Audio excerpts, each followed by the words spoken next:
오늘은 인생이 쓰다 이런 제목의 말씀 함께 나누겠습니다. 우리는 계속해 욥기의 말씀을 나누고 있는데요. 지난주에는 욥의 독백을 들은 후에 욥의 친구 가운데 엘리바스가 욥에게 전하는 훈계의 이야기를 들었습니다. 심은 대로 거둔다라는 원칙을 가지고 욥에게 빨리 회개하고 촉구하면 그런 엘리바스의 이야기를 우리가 함께 들을 수 있었습니다. 오늘 이야기는 이제 그런 엘리바스의 이야기를 들은 후에 욥이 어떻게 반응하느냐라는 이야기입니다. 6장과 7장에 거쳐서 욥이 대답을 하게 되는데 그 이야기를 함께 상고해 보려고 합니다. 엘리바스의 충고를 듣고 난 다음에 욥이 하게 되는 첫 번째 말은 오늘 본문 6장 2절에 기록되어 있습니다. 나의 괴로움을 달아보며 나의 파멸을 저울 위에 모두 놓을 수 있다면, 여기 괴로움이라는 것은 분노 또는 화 이렇게도 번역할 수 있는데, 내 이 분노와 화와 또 내가 망하게 된 것 이런 것들을 저울에 달아봐라 이런 이야기죠. 그리고 이어지는 3절에 보시면 그 무게가 바다의 모래보다도 무거울 것이다 라고 표현합니다. 나의 분노와 화와 또 파멸과 망하게 된 것 이런 것들을 저울에 달아가지고 무게를 재게 되면 그 바다에 있는 모래를 다 합친 것보다 더 무겁다. 그런데 감히 그것을 네가 짐작이나 하겠냐? 이렇게 엘리바스에게 반문하는 겁니다. 이게 무슨 의미입니까? 자신의 인생의 아픔을 무게로 표현하면 바다의 모래를 다 합친 것보다 무겁고, 그리고 맛으로 비유하면 너무 쓰다라는 이야기를 하려고 하는 거예요. 이어지는 4절에 이렇게 욥이 말하죠. 전능자의 화살이 내게 박힘에 나의 영이 그 독을 마셨나니 하나님의 두려움이 나를 엄습하여 치는구나. 하나님께서 욥을 마치 그 양궁의 관역으로 삼으시고 화를 쏘시는데 그냥 쏘시는 게 아니라 독을 잔뜩 발라가지고 욥의 인생에 화살을 쏘셨다는 겁니다. 그런 독 화살을 맞고 보니까 욥은 이제 어떻게 되는 겁니까? 인생이 쓴맛밖에 없다는 거예요. 독한 독에 의해서 그야말로 쓴맛밖에 나지 않는 그런 인생이 되어버렸다. 하나님이 나를 향해 독 화살을 날리셨다. 지금 그렇게 비유로 말하는 겁니다. 그러니 5절에 비유해 보시면 들, 나귀, 소 이런 것들의 비유를 하는데, 내가 그냥 우는 게 아니다. 들, 나귀나 소를 봐라. 들나귀가 꼴이 있으면, 풀이 있으면, 또 소가 꼴이 있으면 울겠느냐? 그런데 마치 그들이 꼴이 없고 풀이 없어서 우는 것처럼 나는 이제 독 화살을 맞아서 견딜 수 없게 되고 이 인생의 쓴맛으로 인해서 아무것도 먹을 것이 남지 않은 그런 인생이 되고 말았다. 하나님께서 나에게 달콤한 음식을 다 거두어 가버리셨다. 이런 이야기를 하는 겁니다. 그리고 재미있는 표현이 6절에 나와요. 싱거운 것이 소금 없이 먹히겠느냐? 달게 알 흰자위가 맛이 있겠느냐? 이제는 욥이 자기의 인생을 무게가 단다면은 바다의 모래처럼 많고 무거울 것이고 또 쓰디 쓴 맛일 텐데, 6절에는 뭐라 그러냐면 너무 맛없다. 내 인생이 너무 싱겁다. 소금 없이는 먹을 수 없을 만큼 너무나 맛없는 것이 내 인생이다. 이렇게 말하는 겁니다. 그리고는 달걀 흰자 위가 맛없다라고 표현을 해요. 이 말씀이 저는 좀 아리송합니다. 저는 흰자 위를 좋아하니까요. 노른자보다 흰자 위가 맛있는데 욥은 그렇게 표현을 하지 않는 거예요. 흰자 위는 너무 맛없다. 이게 조금은 분명하지 않은 표현입니다. 히브리어 성경으로 봐도 그 의미가 정확하지는 않는데, 여하튼 여기서 하려고 하는 이야기는 뭐냐? 확실한 것은 뭐냐면은 욥이 말하기를 자기 인생이 너무 맛없다, 내 인생이 너무 쓰다, 지금 그런 이야기를 하고 있는 것이죠.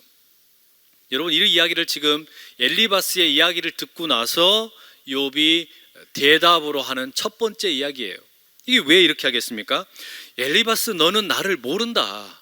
너는 내가 얼마나 고통스러운지 모른다.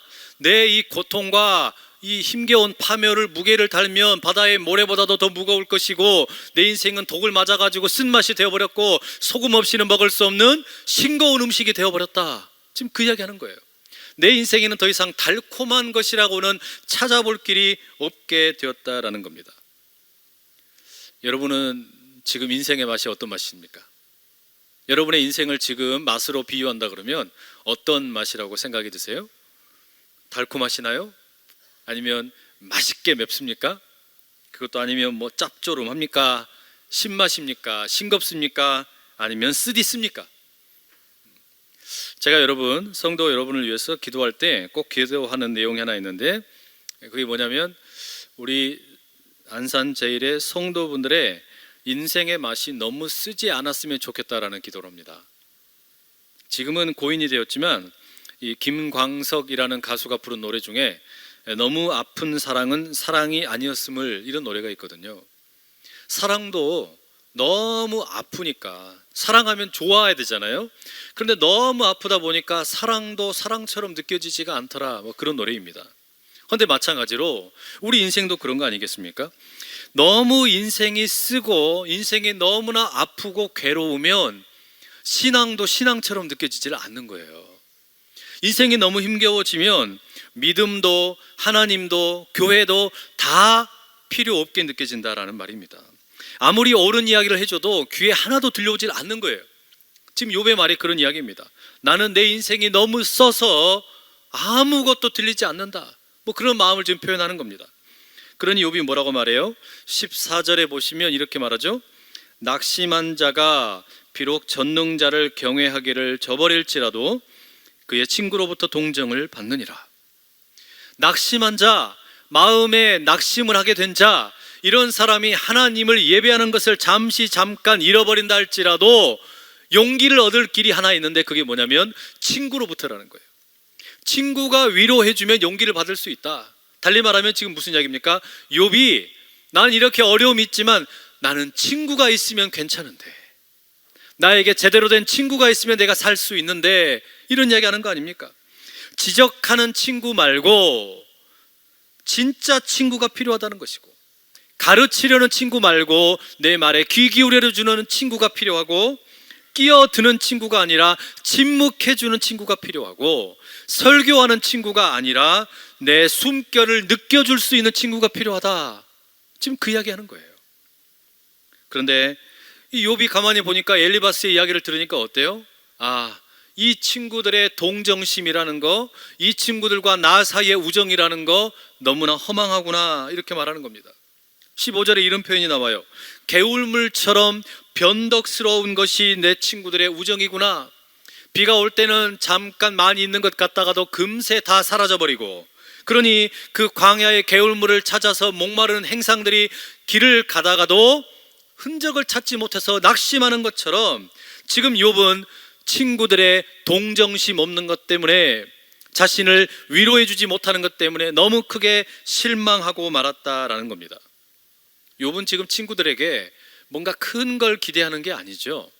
아주 커다란 걸 기대하는 게 아니라 그저 자기와 함께 가만히 앉아 있어 주면, 자기를 그냥 위로해 주면 그거면 족하는 거예요. 그런데 와가지고 미주알 고주알 고통이 어쩌니, 회개를 해야 되니, 이러니까 자기의 고통을 더 비난하고 아프게 하니까 한탄을 하는 겁니다. 이 엘리바스의 말을 들으면서 욥은 정말 큰 충격을 받은 거예요. 네가 심은 대로 거둔 거다, 이 이야기에 욥은 너무나 절망하고 말았다라는 거죠. 이런 마음이 너무 심해지니까 심지어 이제 6장 27절에 가게 되면 욥이 친구들에게 이렇게 말합니다. 너희는 고아를 제비 뽑으며 너희 친구를 팔아 넘기는구나. 친구들을 지금 뭐라고 표현하는 거예요? 인신매매범이라고 말하는 거예요. 고아를 가져다가 팔아 제껴버리는 그런 인신매매범이라고 말하는 겁니다. 물론 이건 좀 과장된 표현이죠. 이 엘리바스가 뭐 욥에게 충고를 했다고 그게 뭐 고아를 팔아 넘길 만큼 아주 나쁘고 잔인한 사람으로 이야기한 건 아니지 않습니까? 그런데 왜 이렇게 이야기하냐? 왜 욥이 이렇게 엘리바스를 비롯한 친구들에 대해서 대단히 혹독하게 말하느냐? 그 이유는 뭐냐면, 이 엘리바스가 자기의 그 믿음 때문에, 자기의 어떤 신학 때문에, 자기의 신앙 때문에, 달리 말하면 하나님을 위한다는 확신 때문에 어떻게 되는 거예요? 죽어가고 있는 욥을 더 죽여버리고 있는 거예요. 죽어가고 있는 이웃을 더 짓밟고 있다라는 말이에요. 그 모습이 욥이 보기에는 마치 인신매매범처럼 보인다라는 말입니다. 그런데 여러분, 이 본문을 읽어가는데 이게 우리 그리스도인들에게 꼭 필요한 말씀이 아닌가라는 생각이 듭니다. 여러분, 우리가 때로 아픈 사람들, 때로는 너무 아파서 분노하는 사람들을 그냥 이해해 주면 되는데 뭐라 그러냐면 하나님을 경외해야 된다, 회개해야 된다, 이렇게 막 가르치려고 들은 거예요. 그런데 그들에게 필요한 건 뭡니까? 울고 있고 때로는 너무 힘겨워서 분노하고 있으면 가서 껴안아 주면 되잖아요. 함께 울어주면 되잖아요. 같이 위로해 주면 되잖아요. 그런데 우리가 종종 신앙의 이름으로, 하나님의 이름으로 그렇게 아파하는 사람들, 울고 있는 사람들을 향해서 너무 잔인하게 폭력적으로 말할 때가 있는 거예요. 너무 폭력적으로 말하는 거예요. 너무 힘들어서 좀 울고 있고, 또 그 힘들어하는 것을 분노하면서 데모 좀 했다고 사람들한테 뭐라 그래요? 손가락질 하면서 성도들이 뭐라 그럽니까? 너 종북이지, 너 빨갱이지, 이런 소리를 한다는 말이에요. 여러분, 우리가 아파하는 사람들의 입장에 되어보지도 않았고 또 그들이 얼마나 힘든지도 모르고 왜 분노하는지도 제대로 모르면서 무조건 울지 말고 분노하지 말고 아무것도 하지 말라고 말하면 그게 옳은 일이겠습니까? 더욱이 이런 걸 우리가 때로 신앙의 이름으로만 한다는 말이에요. 참 비극적인 일입니다. 지금 욥이 엘리바스에 대해서 화를 내는 이유가 바로 그겁니다. 내 인생에 대해서 네가 알기는 아냐, 내가 지금 겪고 있는 이 고통이 얼마나 큰지 알기는 아냐, 엘리바스에게 묻는 거예요. 그런 이유 때문에 엘리바스를 향하여 넌 내 친구도 아니다, 화를 쏟아내고 있는 것이죠. 여러분, 친구라는 게 뭡니까? 친구가 되어준다라는 게 뭡니까? 이번 주에 제가 교회를 잠시 떠나서 하반기 목회 계획 또 내년의 계획을 위해서 혼자 기도하고 또 생각하는 시간을 좀 가졌습니다. 주일 욥기 설교 준비도 좀 했겠죠. 그러다가 배가 고파가지고 국수집에를 들어갔어요. 아주 한산한 식당이었습니다. 저를 빼놓고서는 한 60대 정도 되어 보이는 남자 세 분, 이 등산복 차림의 남자분들만 앉아 계셨어요. 이분들이 이야기를 나누는데 그것을 제가 들으려고 듣지는 않았는데 자연스럽게 제가 그냥 듣게 됐어요. 동그랗게 앉으셔가지고 부침개에다가 막걸리를 이렇게 한 잔씩 거나하게 하고 계셨어요. 이야기의 주제가 뭐였냐? 이 세 명의 친구 중에 한 남성분이 자신의 부부 갈등에 대해서 이야기를 하는 겁니다. 그래가지고 막걸리 한 잔 딱 따른 다음에 들어가지고 벌컥 마시고 탁 내리치면서 이야기하는 거예요. 내가 어디서 이런 이야기 하겠어? 이러면서 내가 마누라랑 성격이 달라도 너무 달라. 맨날 싸운다, 맨날 싸워. 그러다가 내가 내 마누라한테 욕을 막 해댄다, 이런 이야기 이렇게 막 해대는 거예요. 그러니까 그걸 듣고 있다가 한 친구가 갑자기, 이 친구도 막걸리를 딱 들어가지고는 벌컥 마시고는 탁 내려치면서 화를 내고 막 정색을 하는 겁니다. 그럼 안 되지, 네 나이가 몇인데 지금 그러냐, 밥 제대로 얻어 먹으려면 당장에 때려 고쳐라, 이러는 거예요. 너 제대로 잘해주고 욕도 절대로 하면 안 된다, 이렇게 이야기한 거예요. 그랬더니 고민을 이야기한 아저씨가 뭐라고 그러는지 아세요? 내가 미쳤지, 네 같은 걸 친구라고, 이러면서 그렇게 이야기하는 거예요. 그러자 이제 나머지 한 분이 있잖아요. 안 되겠으니까 어떻게 하는 거예요? 아, 그러지 마라, 그러지 마라, 내가 정리해 줄게 하더니 뭐라 그러냐면, 너 네 마누라한테 잘해주지 마, 대신에 욕도 하지 마, 이러고 끝내버린 거예요. 이게 이야기를 제가 이렇게 듣게 된 거였어요. 얼마나 한참 웃었는지 모릅니다. 여러분, 친구가 되어준다라는 게 어떤 의미입니까? 어떤 글에 보니까 이렇게 적어놨더라고요. 진정한 친구란 친구가 하수구에 빠졌을 때 춥지 않게 뚜껑을 덮어주는 거다. 참 웃자고 한 이야기겠죠. 근데 이걸 읽으면서 얼마나 웃었는지 몰라요. 여러분, 예전에 그 영화 중에 마이 묵었다 아이가 이렇게 해가지고 그 등장하는 친구라는 영화가 있었어요. 그 영화에 준석이라는 배우가 친구를 가리켜서 가까이 두고 오래 사귄 벗, 이렇게 말을 하더라고요.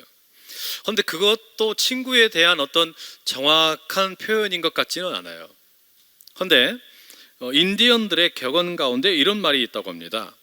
친구가 뭐냐? 친구란 내 슬픔을 자신의 등에 지고 가는 자, 그게 친구래요.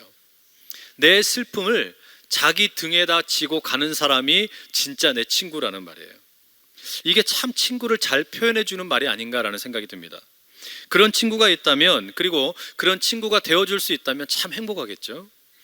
내 슬픔을 덜어갈 친구에게 내 것 조금 나눠주고, 그리고 그 상대방의 짐을 내가 조금 받고, 이렇게 해서 함께 살게 된다면 인생이 비록 좀 쓰더라도 살만하지 않겠습니까? 여러분, 이런 친구가 있으시기를 간절히 축복합니다. 또 이런 친구가 되실 수 있기를 축복합니다. 그리고 특별히 여러분, 우리 주님이 이런 친구라는 것을 믿으실 수 있기를 바랍니다. 예수님의 모습을 우리가 복음서에서 살펴보게 되면 참 흥미롭습니다. 그게 뭐냐면, 예수님이 설교를 하실 때는 늘 넓은 곳에서 하세요. 뭐 산 위에서 또는 들판에서 아니면 바닷가에서 설교를 하십니다. 그런데 약한 자들, 또 아파하는 자들, 때로는 분노하고 힘들어하는 자들, 이런 자들에게는 절대 설교하지 않으세요.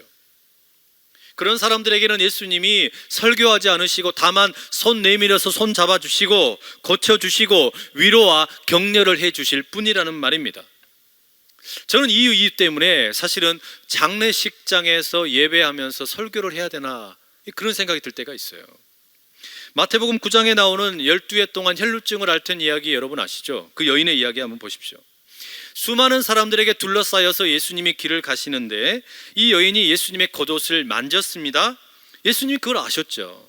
그런데 그걸 아신 다음에 그 여인에게 대놓고, 이 피를 흘리는 부정한 여인아, 어찌하여 네가 나를 만지느냐, 회개하라, 심은 대로 거두는 것이요, 이렇게 설교 안 하셨잖아요.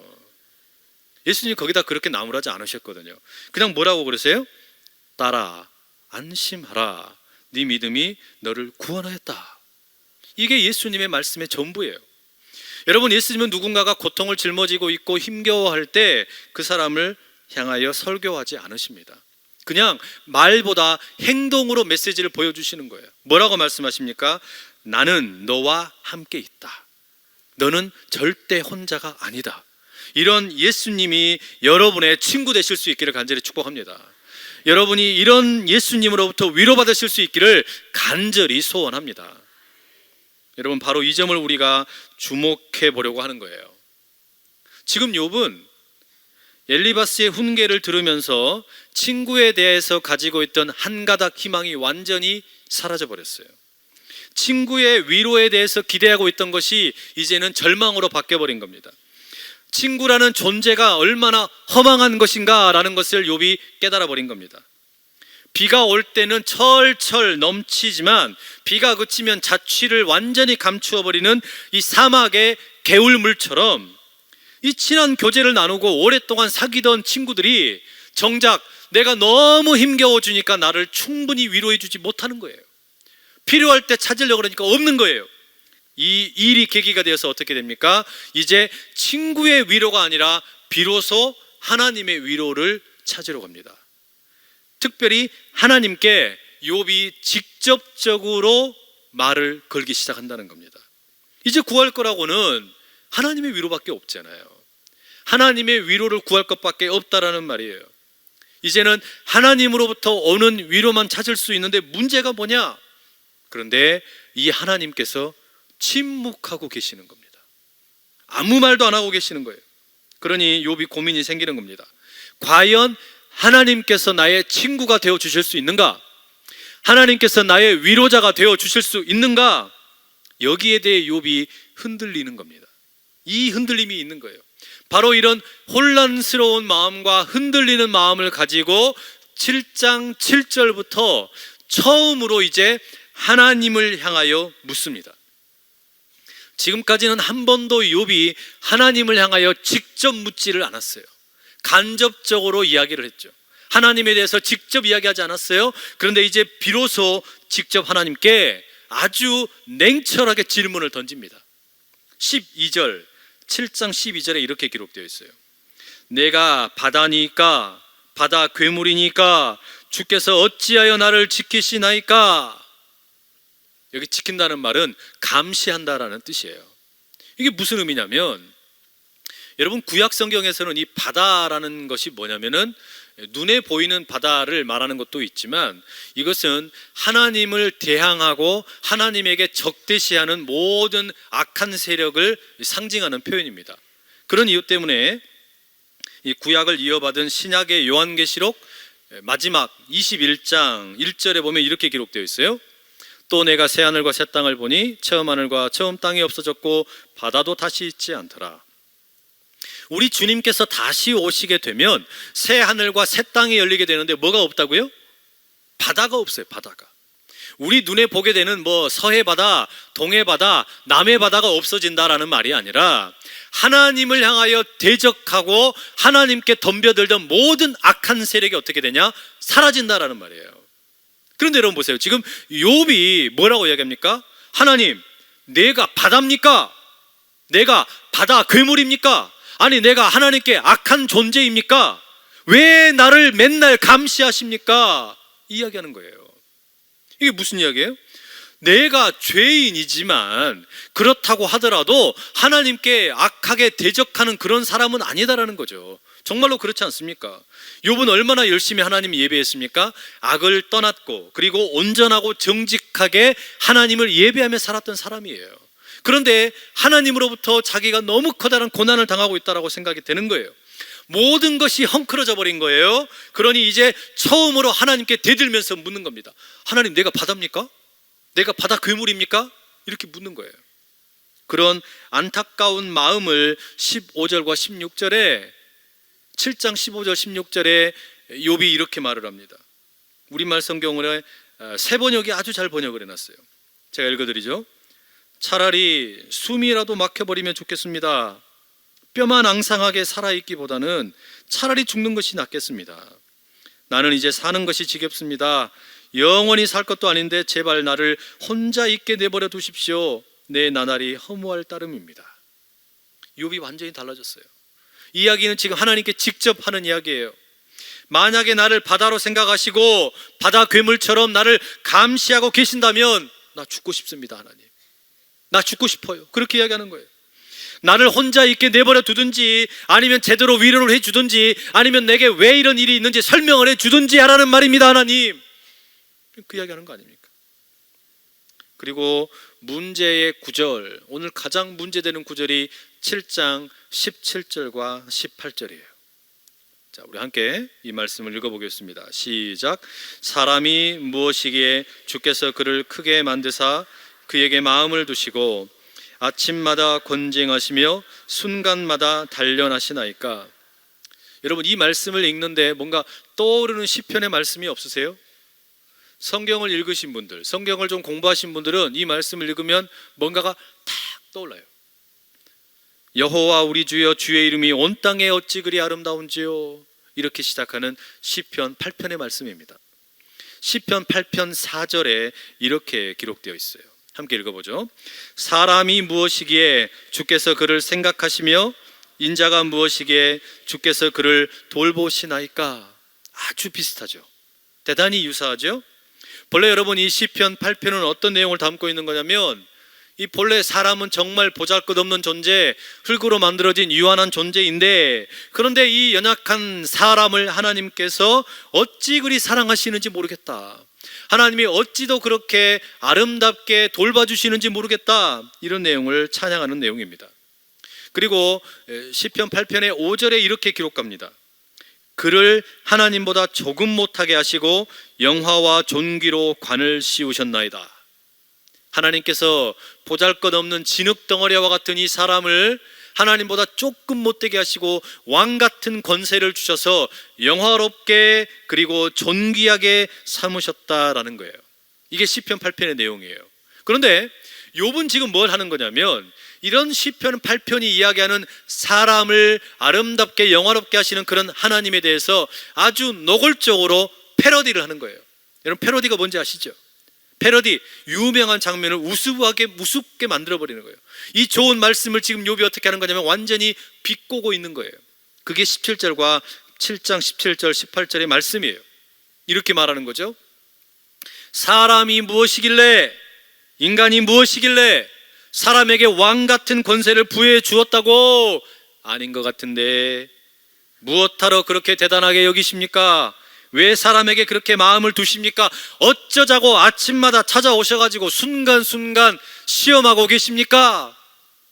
지금 이게 욥이 하나님의 그 말씀, 이 시편의 이 8편의 이야기를 완전히 비꼬면서 패러디하는 거예요. 여러분, 저는 이렇게 욥이 이 시편을 패러디하고 비꼬는 게 아주 좋습니다. 제가 꼬여서 그러는 게 아니고요, 이 말씀이 아주 좋아요. 이런 욥의 어떤 그 태도가 참 좋은 것 같아요. 무슨 이야기일까요? 욥은 여러분, 지금 이제 인생이라는 것이 더 이상 달콤하지도 않고 황홀하지도 않고 쓰디 쓴 것이 인생이며 소금 없이는 먹을 수 없는 싱거운 것 같은 그런 맛없는 인생이라는 것을 완전히 체험을 했잖아요. 사람들로부터 버려져 가지고 잿더미를 뒤집어 쓰고 울기도 해보았고 자기 생일을 저주하기도 했습니다. 하지만 그런 와중에도 욥은 끝까지 하나님을 향해서는 악하게 말을 하지 않았어요. 하나님을 향해서는 뭔가 질문을 하지도 제대로 하지 않았어요. 하나님에 대한 의심을 품지 않고 끝까지 순결하게 지키고 있었다는 말이에요. 그런데 그렇게 참고 있는 욥에게 친구랍시고 찾아왔던 엘리바스, 빌닷, 소발, 그 중에 엘리바스가 먼저 뭐라 그래요? 욥을 충동질하는 거예요. 네가 심기를 악한 걸 심었으니까 악한 걸 거둔 거다. 이 이야기를 듣자마자 이제 어떻게 되는 겁니까? 욥이 참고 있던 것을 폭발하는 거예요. 참고 있던 것이 완전히 폭발해 버리는 거예요. 그래서 소위 말해서 삐딱하게 변하게 된 겁니다. 그런데 여러분, 왜 이게 좋은 거냐? 왜 이게 좋은 거냐? 참다 분노를 터뜨렸기 때문에 좋은 겁니다. 여러분, 우리가 마음속에 뭔가 분노가 있고 아픔이 있고 어려움이 있는데 그걸 감추고만 있으면 어떤 일이 생겨요? 이 마음의 병이 되죠. 그게 때로는 몸에도 나타납니다. 그래서 뭐 뇌에 이런 어떤 혈관들이 막히기도 하고 터지기도 해요. 그걸 놔두면 안 된단 말이에요. 그런데 욥이 지금 어떻게 된 겁니까? 하나님에 대한 자기의 분노, 하나님에 대한 자기의 원망, 이런 마음을 비로소 직접 이제 하나님께 토해내고 있다는 말이에요. 이게 좋은 거예요. 하나님을 향한 신앙 때문에 자기 마음을 감추고 있었고 보여주지 않고 있었는데 이제 처음으로 비로소 욥이 그거를 보여주는 겁니다. 자기 마음을 하나님께 표현을 하는 거예요. 이게 중요해요. 여러분, 좀 삐딱해도 괜찮습니다. 말씀을 읽는데 이게 제대로 믿어지지 않으면 삐딱해져도 괜찮아요. 하나님께서 나를 사랑하신다 그러는데 하나님 정말로 나 사랑하십니까? 물을 수도 있는 거 아닙니까? 하나님이 나 사랑하신다 그러니까 그러면 하나님 나 사랑하시는구나. 물론 그렇게 쉽게 믿어지면 좋지만 그게 안 믿어질 수도 있잖아요. 내 삶에 경험하다 보니까 그게 믿어지지 않으면 어떻게 되는 겁니까? 삐딱해지는 거예요. 그런데 중요한 게 뭐냐? 내 마음을 감추는 것보다는 차라리 그렇게 삐딱해질지라도 자기 마음을 있는 그대로 표현해내는 게 더 중요하단 말이에요. 시편의 51편 17절에 이렇게 말합니다. 함께 읽어보실게요. 하나님께서 구하시는 제사는 상한 심령이라. 하나님이여, 상하고 통회하는 마음을 주께서 멸시하지 아니하시리이다. 뭐라고요? 하나님께서 구하시는 제사는 그냥 겉으로 보기에 번지르르하고 아무 문제가 없는 것처럼 깔끔하게 있는 걸 원하시는 게 아니라는 거예요. 우리 하나님이 기뻐하시는 건 뭐냐? 상한 심령이라는 거예요. 하나님께서는 우리의 상한 심령을 있는 그대로 보여주는 것, 그것을 기뻐하신다는 거예요. 내가 마음 상한 거 보여주는 거 하나님이 외면하신다? 그러지 않다라는 말입니다. 하나님은 귀 기울이시고 눈여겨보신다는 거예요. 예수님도 그러셨잖아요. 바리새인들이나 서기관들이 율법을 얼마나 잘 지켰습니까? 율법대로 얼마나 깔끔하게 살았습니까? 형식적인 그들의 믿음이 얼마나 든든하게 보였습니까? 그런데 그들을 가리켜서 독사의 자식들아, 이렇게 말씀하세요. 반면에 오히려 힘들어하고 사람들로부터 따돌림 당하고 마음이 상하고 어려워하면서 분노하는 사람들, 소외된 사람들, 그들이 그 마음 그대로 예수님께 달려올 때 어떻게 합니까? 품어주시는 거예요. 받아주시는 거예요. 이런 예수님의 마음이 있다라는 말이죠. 바울도 그런 이야기 하죠. 할례를 하려거든 네 몸에 할 것이 아니라 어디에다 하라 그래요? 마음에다 할례해라. 할례를 하려면 마음에다 해라. 그게 진짜다. 여러분, 이게 여러분 우리가 기억해야 될 거예요. 삐딱해도 괜찮아요. 말씀이 제대로 믿어지지 않으면 그걸 붙잡고 하나님, 내 말씀을 제대로 받아들이지 못하겠습니다. 여러분, 우리가 실제로 살다 보면 그러지 않습니까? 좋은 일보다는 슬프고 힘든 일이 훨씬 더 많습니다. 인생이 달콤하지 않아요. 인생이 쓰디쓰다는 말입니다. 그러니 마음을 표현하는 일이 우리에게 온전히 있을 수 있기를 축복합니다. 마음을 감추고 심지어 사람들에게 감춘다 할지라도 하나님에게까지 감춘 채 말하지 않고 담아두고 있다면 어찌 그게 제대로 된 예배가 될 수 있겠냐는 말이에요. 생명 없는 경건에 몰두해 있지 말고 마음을 온전히 토해낼 수 있는 진정한 예배자로 나갈 수 있기를 간절히 축복합니다. 하나님, 나랑 함께 하신다면서요. 하나님, 나를 사랑하신다면서요. 그런데 왜 내 인생은 이렇게도 쓰디습니까? 언제까지 이런 쓴맛을 내가 견디며 살아야 됩니까? 그렇게 울부짖을지라도 그것을 들으시고 기뻐하시는 그 하나님께 마음을, 상한 마음을 통회하며 보여줄 수 있는 여러분 모두 되실 수 있기를 간절히 축복합니다. 시편 51편 17절 다시 읽어드립니다. 하나님께서 구하시는 제사는 상한 심령이라. 하나님이여, 상하고 통회하는 마음을 주께서 멸시하지 아니하시리라. 여러분, 이 말씀 붙들고 우리 이 시간 한번 같이 기도하십시다. 하나님께서는 우리의 상한 심령, 통회하는 마음 결코 외면하지 않으십니다. 사람들에게는 좀 감추어둘 수 있었고 사람들에게는 모르게 내가 숨겨놓은 마음이 있을 수 있지만 우리 하나님께 나아갈 때는 그 마음을 있는 그대로 보여주게 되고, 하나님 어찌하여 나를 이렇게 내버려 두십니까? 내 이 상태를 어찌하여 그냥 이렇게 굽어 살펴주시지 않습니까? 그렇게 아뢰면서 기도할 수 있는 우리가 될 수 있기를 축복합니다. 이 시간에 여러분 그런 마음 가지고 주여 힘있게 세 번의 치며 같이 한번 기도하며 나가겠습니다. 주여, 주여, 주여. 하나님 아버지, 이 시간 저희들의 상한 아버지의 마음을 마음을 주님 앞에 온전히 내어놓습니다. 아버지께 내 마음을 하나님, 어찌하여 우리에게는 아버지 이렇게 앞에 나아가기 인생의 원합니다. 쓴맛을 보게 주님, 하십니까? 인생이 하나님 달콤하지 살아계시고 않고 우리 더 향한 이상 아버지 지극한 앞에 그렇게 쉽지 놀라운 않은 은혜를 것이 갖고 계신다고 하셨는데, 주님 아버지, 이런 우리의 상황에서 걷는 아버지 걸음걸음은 내 왜 마음을 이렇게 있는 그대로 아프고 온전히 상처투성이인지, 보여드리고 하나님 외치며 우리를 기도하는 그 향해서 아버지 욕처럼 비춰주시는 나가게 주님의 하여 모습을 주시옵소서. 볼 수 있도록 주님, 도와주시옵소서. 오랫동안 감추어 하나님 두었고 아버지, 오랫동안 우리 이 마음속에 분노를 참아놨고 오랫동안 이 쌓여 분노를 있는 숨겨놓고 아픔과 있었지만 고통을 이 이제 시간 주님 아버지 앞에 내려놓습니다. 보여주고 아버지, 하나님 앞에 모든 것을 매달리며 다 울면서 상한 내놓습니다. 심령 그대로 주님, 나가는 안 복된 그런 은혜가 척하는 것, 우리 가운데 그것이 있게 아니라 해주시고 주님 앞에 이 있는 마음이 모습을 위로받고 내어놓으니 이 마음이 우리의 새로워지는 이 마음을 아침 되게 어루만져 하여 주시옵소서. 주님 가만히 아버지 계시지 마시고 앞에서만 오셔서 새로워지는 그 만져주시고 은혜가 위로하시고 넘치게 주님의 하여 크신 은혜와 주시옵소서. 사랑을 깨닫게 온전히 하여 우리 주님께 주시옵소서. 온전히 주님, 달려나가는 귀한 은혜가 있게 도와주시옵소서. 하여 주시옵소서.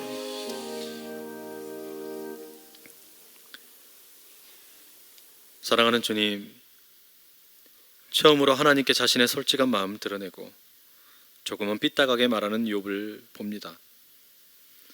주여, 우리가 때로는 형편없는 생명력 없는 경건과 허례허식에 빠져서 내 마음의 진짜 마음이 이러한데 그것을 드러내지 못했던 우리의 모습이 있지 않습니까? 그런 우리를 불쌍히 여겨주시고 상한 심령을 기뻐하시는 주님께 나가는 우리 모두가 다 되도록 주여 붙들어 주시옵소서. 예수님 귀하신 이름으로 기도드립니다. 아멘.